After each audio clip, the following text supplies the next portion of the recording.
नमस्कार साथियों, मैं आप लोगों के सामने LSW का संभावित क्वेश्चन गेस्ट क्वेश्चन लेकर के आया हूँ। बहुत दिनों के बाद चूंकि मैं वीडियो लेकर के आया हूँ इसलिए कि हम लोगों का ड्यूटी जो है वो चुनाव में लग गया है, तो उसमें टाइम नहीं मिलता है। तो टाइम निकाल करके यह मैंने गेस्ट क्वेश्चन 64वीं BPSC के लिए किया है। पहला पार्ट है इसका, एक वीडियो और इसमें बनेगा, इतना ही लगभग क्वेश्चन रहेगा। उसमें से आपका क्वेश्चन जो है वह आने की संभावना अधिक हो जाएगी। देखिए मैंने गेस किया है, यहाँ लिखा है संभावित प्रश्न और 9 क्वेश्चन मैंने इसमें डाला है। तो एक तरह से पहले जो फर्स्ट पेपर में अधिनियम जो होता था, एक्ट जो होता था, उसको मैंने लिया है, और फिर सेकेंड पेपर में जो होता था, अब तो दोनों मिला करके एक साथ लिया जा रहा है। तो लगभग 8-9 क्वेश्चन जो है और इसमें जुड़ेगा। तो मैंने यहाँ क्वेश्चन लिखा है, पहला, श्रम विधान के आधुनिक सिद्धांत एवं प्रकार का वर्णन कीजिए। इस बार के 64वीं BPSC के लिए यह महत्वपूर्ण बन जाता है। दूसरा क्वेश्चन है, श्रम विधान के इतिहास का संक्षिप्त रूप में उल्लेख कीजिए। जो श्रम विधान का इतिहास जो है वह किन किन चरणों से होकर के गुजरा, उसके बारे में संक्षिप्त रूप में हम लोगों को लिखना होगा अगर यह प्रश्न आता है तब। फिर से प्रसूति हितलाभ अधिनियम या मातृत्व हितलाभ अधिनियम भी कहते हैं, 1961 के मुख्य प्रावधानों का मूल्यांकन कीजिए।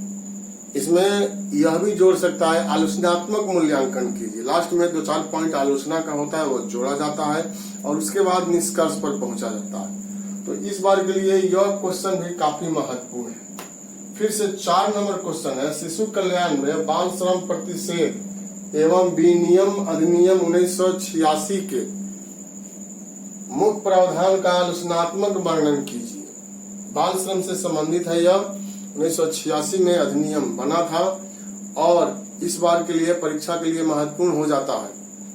उसके बाद 5 नंबर क्वेश्चन मैंने लिखा है, कारखाना अधिनियम 1948 के मुख्य उपबंधों की विवेचना कीजिए। बहुत बड़ा है यह और इसमें से कुछ पॉइंट निकाल करके पूछ लिया जाता है और यह देखा गया है कि हर बार की परीक्षा में 1948 अधिनियम से क्वेश्चन जो है वह रहता ही रहता है। तो इसको आप तैयार कर लीजिएगा।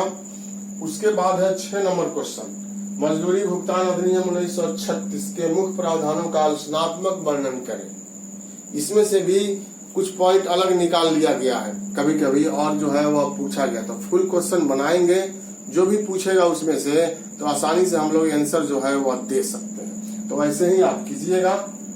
7 नंबर क्वेश्चन है, उपादान भुगतान अधिनियम 1972 के मुख्य उपबंधों की विवेचना कीजिए। उपादान संदाय भी इसको कहते हैं, अधिनियम 1972। तो इस बार के लिए यह भी काफी महत्वपूर्ण माना जा रहा है। और 8 नंबर क्वेश्चन है, बीड़ी तथा सिगार कर्मकार नियोजन की शर्तें अधिनियम 1966 के अंतर्गत वर्णित प्रमुख प्रावधानों का वर्णन कीजिए। और लास्ट मैंने लिखा है, अंतर्राष्ट्रीय श्रम संगठन का गठन, कार्यकलाप तथा प्रभाव का वर्णन कीजिए। देखिए मैंने यह 9 क्वेश्चन यहाँ लिखा है, 8-9 क्वेश्चन इसमें और मैं यहाँ पर डाल दूंगा, तब जाकर के गेस्ट क्वेश्चन जो है वह पूरा हो जाएगा। एक बात और मैं कहना चाहता हूँ कि आप लोग की तैयारी तो अब अंतिम चरण में होगा, तो इससे आपको कुछ हेल्प मिल जाएगा। सिलेबस तो पूरा पढ़ना है, गेस होता है। मैं कई बार इस बात को दोहराता हूँ कि गेस तो गेस है। BPSC की परीक्षा देने जा रहे हैं तो पूरा सिलेबस पर पकड़ तो होना ही चाहिए। हाँ, इस क्वेश्चन को निश्चित रूप से आप पूरा याद करके जाइएगा। और फिर 8-9 क्वेश्चन मैं डालूंगा, एक दूसरा वीडियो छोटा सा लेकर के स्क्रीनशॉट इसका ले लीजिए और अपनी तैयारी को और अधिक मजबूती दीजिए।